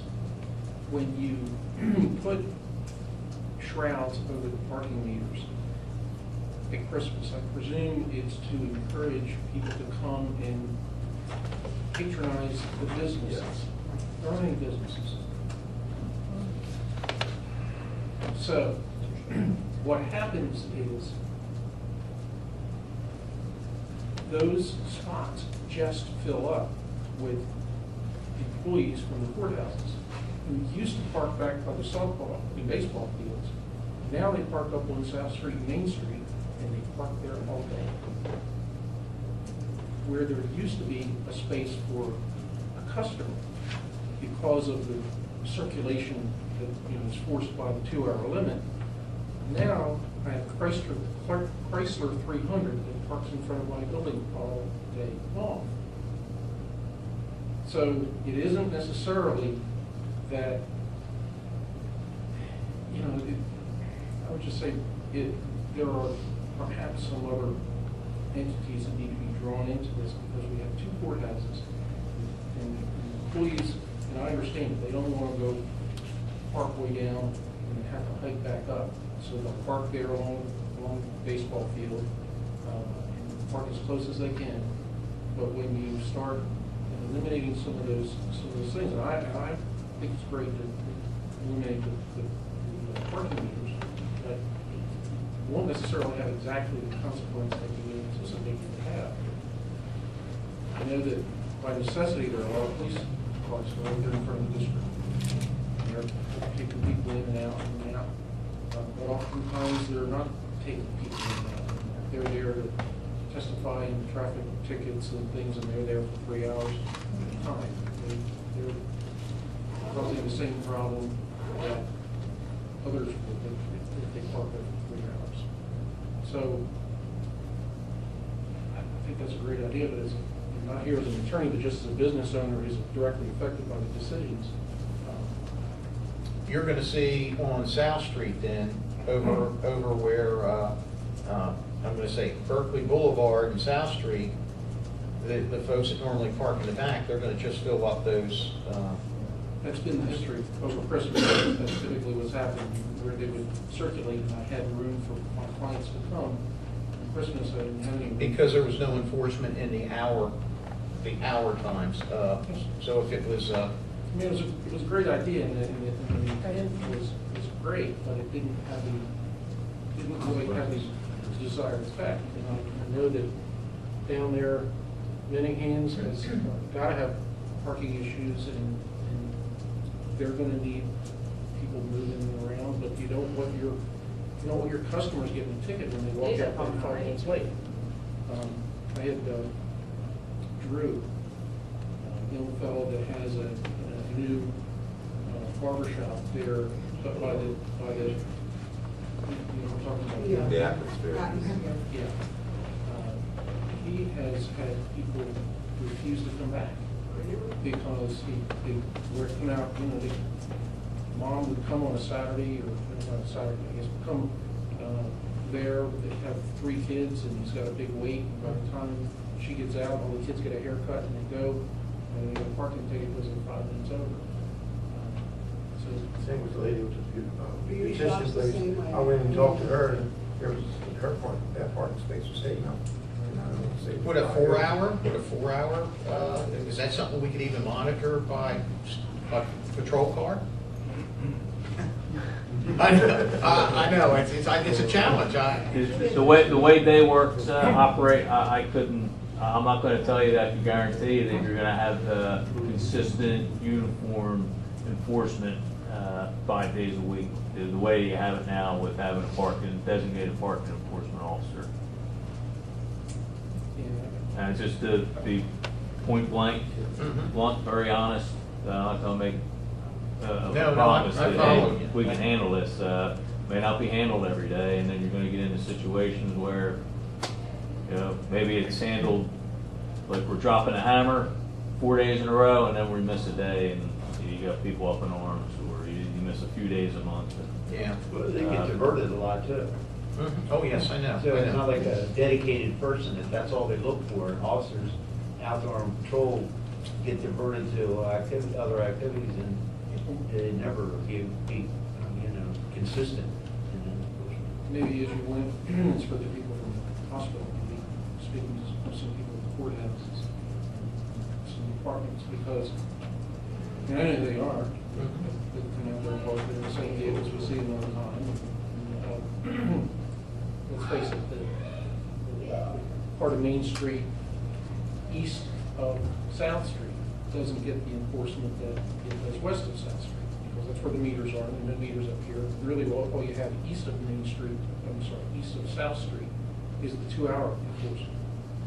And, but maybe some discussion, so the department heads encourage people, strongly encourage people not to park out there.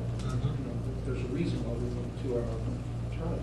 Well, and I think, and I was discussing this with someone yesterday, The reason this all took place, the parking, was a group of merchants came in, because there was one, actually an attorney downtown, that's no longer there, that was parking in front of two very good established businesses that are still there today and would not move his car. So they came in here and they wanted to enforce the 2-hour parking. That person is gone, and now we have new young merchants coming in that have businesses that are thriving, and we want to add on to that. We want that to grow, so we don't want parking to be an issue for a business to come in. There's a big building on North Street that 3 people have looked at, but because of the parking problem, it's attached to a municipal lot. They're not going to go there because of it. So it's something, you know, I like that summer vacation bit. You know, let's hope we get a problem with it. Well, I think that's what we're hoping. We hope that we have a problem. Ingrid? What about if you use that lot for business, right, for everybody downtown? And the way to control it is if you have a card, and every business would stamp that card or show the bill to somebody, you can park the free. If not, you have to pay for it. Well, that's the validation. The validation program again. Yeah. Newark uses it. There's always like the car that was talking about. Mhm. Yeah. Into, Yeah. business owners can control that. I think there was some additional that we want to talk about the parking lot in general. Exactly, and then Gene Minner could come up. Right. Gene Minner, come on down. Come on down, Gene Minner. I expect that music to be playing. They say, come on down.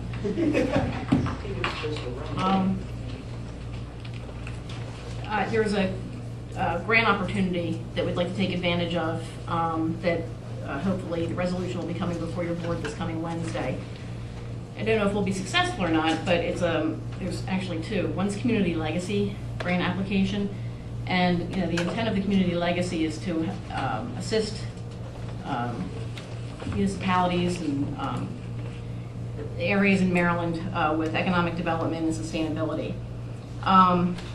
As a result of some conversations that I've had with the Mini-Haynes and Commissioner Jablonski regarding the parking lot in the back, the municipal parking lot we were talking about with the meters. In looking at it, it really needs to be upgraded. I think that would also help with the improvement in the downtown area. It would help extend some of the improvements that Mini-Haynes made to that corner, and it's needed. In looking at the parking lot, I'll pass this around, I'm sorry.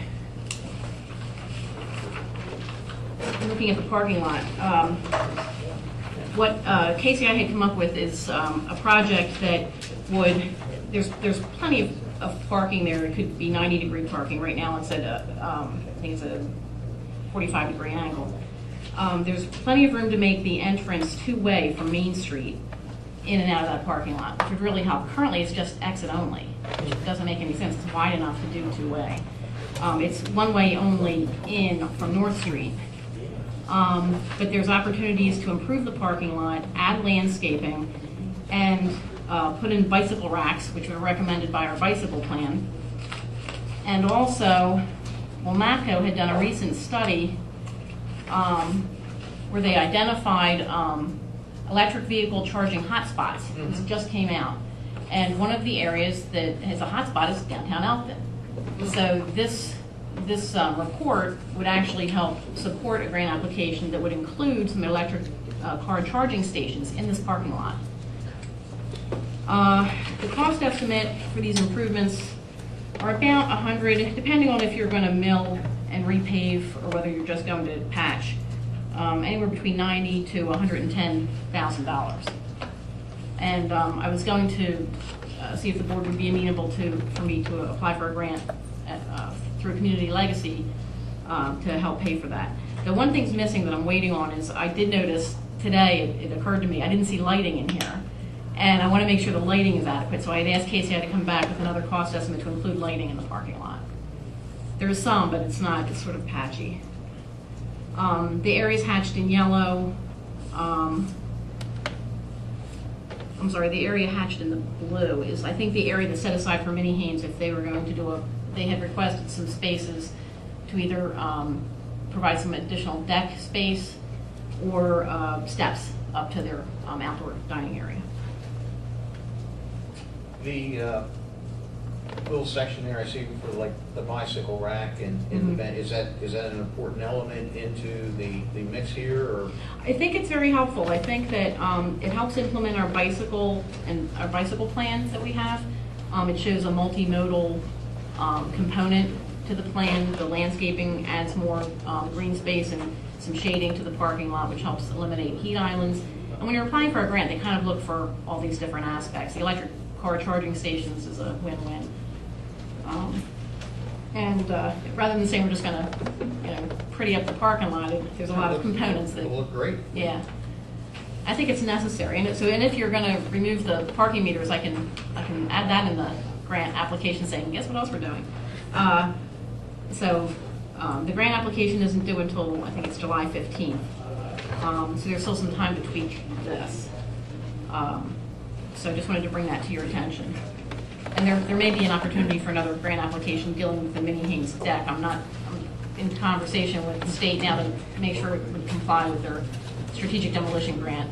That may also come before your board as a resolution, just for you to say, yes, we're submitting this grant application. If it can be funded, I'll include that also. That's also about $100,000. Did you say you need a public hearing for this? No, I do not need a public hearing, I just need a resolution. I asked them, and this is different from CDBG grants, in that there's no special requirements with the resolution, so I assume it can be brought at a regular meeting. Is there anything else that we need to bring up about the back lot? I just would have known when you're going to discuss that on the spaces that was requested by the letter from the holding up on your phase 2 of your project. I can tell you that I'm not, only little bit that I'm aware of. I know that you're probably the three of you are more aware of it than probably TJ and myself. I know about it because I've been down there and had a beverage once in a while, but I understand that the understanding is that there's a handful of parking spots that they would like to lease from us. 9 spots, and I'm seeing here on the drawing the 9 spots. And was there any amount of compensation that has been offered, or? It was just, the letter was sent, our attorney at that time was looking into it, and it's kind of stopped there. Norman would draw up the lease, but he had contacted me about a meets and bounds description. However, I've discussed him, and I it may be acceptable in a lease agreement with such a small amount of territory that we could describe it as a square footage adjacent to the property line, to their Sandy Island LLC's property line, rather than a whole meets and bounds description based on a survey or something. I don't think we've run into too many issues with that. And that was to do a lease, but we don't have to never discuss the compensation in this case. So do we have to do to move forward? I mean, that's where we're at right now. Well, you need to know if the board's going to sell that. Yeah, I think so. I think we gotta get something wrong here with John. If Norman's gonna, and I don't know if the board is supportive or wants to discuss it anymore. Listen, I'm willing to try anything to continue to improve our business community. And if it's we enter into a lease and it's somebody. I mean, right now, we're talking about removing the meters and there's 0 income, so it really doesn't matter one way or the other, but I don't think it's, I'm up in the air. Do we just parcel that little bit out and sell it to the, to the group? I don't know. I don't know. I'm just throwing out. Because it may eventually go away and then you can restore it, Say one side is, like the lessee or whatever, abandons the business or whatever, the town can, revoke the lease and take that property back.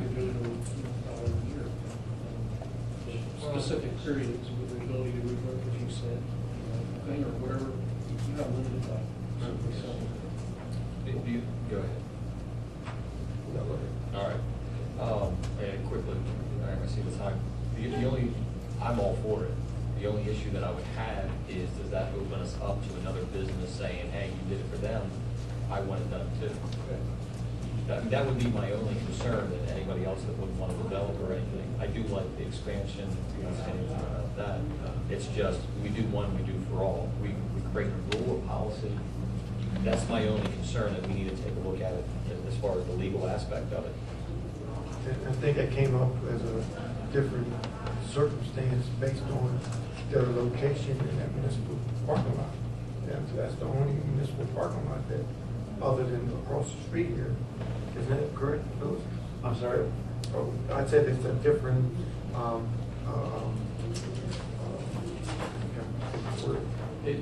I'm with you. well, I mean, we were all for it, but it came down to legal wording to support what we want to do to move this Economic project. development. And because of the parking meters in the municipal parking lot down here at and this one here, those are only two that we have parking meters in there. No, we only have parking meters in the one. Just one, and it was a different circumstance. So based on that, it was supposed to be some legal wording to protect that. That's what my main concern is. So I'm all for it. But we never talk about if there's gonna be compensation. I know we talked about it through the meeting, but we need to tie this all in together to find out exactly which direction we're gonna go in. I'm for it, but still. Well, you have to consider it's public property, and we're the trustees of that property, and you can balance it against promoting economic development, which is a good thing. Economic development downtown, or anywhere in the whole town of Elkton, for that matter, is something positive we will always want to do. So we have to balance that, as DJ said, marry that to what the value is of that public property. I can't really tell you what that is in quantified terms, but there has to be some exchange there. I don't know, I think you should do this on an annual basis with an automatic renewal unless the other party gives notice. And that way, you could probably look at this more closely if you're not tied into something for long term. And that way, that short term, that annual period would give Menahanes the opportunity to, flourish. And if it looks good, that it is a precedent that we want. If you could establish precedent that allows other business owners to flourish in the town of Elkton, that promotes, the economic development of our community and all that, that's a really good thing. That's not a bad. Can you include those in all the whereases? No, he'll put whereas. Two or three whereas. But I'd like to see something, let's see something in writing and get it moved. I'll get them the information on the ownership. But I think in concept, we're all in concept. Yep. Touch base with Norman to see, made some progress on it. Excuse me. At the last meeting, we were discussing the same thing, which was kind of more than a month ago. I believe everybody agreed that it was a good thing, and we were waiting for something back from you guys to say under what conditions. Until we don't have that, we cannot do anything. I mean, and the idea was to open the space for the summer. Because we cannot compete with Northeast, we cannot compete with anything else around us because we don't have an outside there. Is this something that could happen, if we could review this document fairly quickly? Is it something you can hand back to us prior to the next meeting, which would be the 2nd of July? That's all we have. Compensation. And I'm going to be here. I'd say I'd give him more time than that. He knows his practice better than anybody. Well, yeah, it's a separate issue of going to a scout. It's draft anyway. Scout, yeah. The second meeting in July? I think we're set. And I know that this was brought in front of the board before and there was no action taken on it, but this is the first time it's been brought in front of us, and it's the first that we've had an opportunity to discuss it. So We're going to be back here on the 9th. we'll be back here. We'll actually be back here on the 9th, but we won't actually be able to take any formal action until the 16th. How about if we have a draft for you? That's perfect. One or by That's then. fine. Right. It's probably just voting in a formal meeting. So Yes, and I'm just asking, we're in favor of it, and he's getting some legal papers together. Can we do something in form of, let them go in and move forward? I mean, we're talking about, Compensation still on the table, is not. the establishment has already started their process with the outside. They were halted because of legal directions. Now we're putting something in form of writing to let them go ahead and proceed, which we're all in favor of proceeding anyway. And I think the new people are in agreement, but they still halted because now you have new people here. Can I ask, just so I understand what is it that is, is it the parking issue or is it the deck issue? No, not the deck issue, that doesn't happen, Parking it's the issue. parking spaces. Okay. Deck issue, they're going to And the issue Code is enforcement. they want 9 spots. 9 spaces and not any allowed. How many shrouds do you have? I'm sorry? I said, how many shrouds do you have? Do you have 9? Trap the coverage of the meters. There's no, okay, 1 meter's already missing. You Okay. have it? We have. Bless you, John. I wonder where that was. One at a I time, have to right? pay for it. Okay, they took it, you know, so get that back. How many covered? I don't know, 3? And is the dilemma that there's simply a meter there which is creating a problem with the 2 There's hour several and feeding meters. the meter and that sort of thing? No, one thing is the meters in the back, and we're not even talking about that when we talk about parking space. There's 2 different things. The 2 hours parking space is affecting directly our business, especially for lunch. The parking space itself is for us to do the deck or the access from the back, especially for the hospital people who get to the outside area that we are planning to develop. They're going to construct over those parking spaces. But there is nothing we can do, or we can present to the chief or to anybody if we don't have, if we don't own the, or if we don't something. Because it's not ours I now. We don't, can do I don't anything. know how we can move any faster. Do you? I don't know. Construction and bad meters. Is that what you're looking Hey, he was just joking. Yeah, I was half joking, but I was half serious. No. You know, at? Yeah, I thought you meant, but. I'll make an appointment with you, and then I'll come down and bring my file, and then give clarity to everything. I think that would work. I'm sure that we're all in agreement that we'll move as fast as possible. Yeah. Appreciate it. Absolutely. And I guess, hearing that, this workshop is closed, and I know we got another meeting coming on, and we've left you some sandwiches here, if you'd like to grab a sandwich tonight.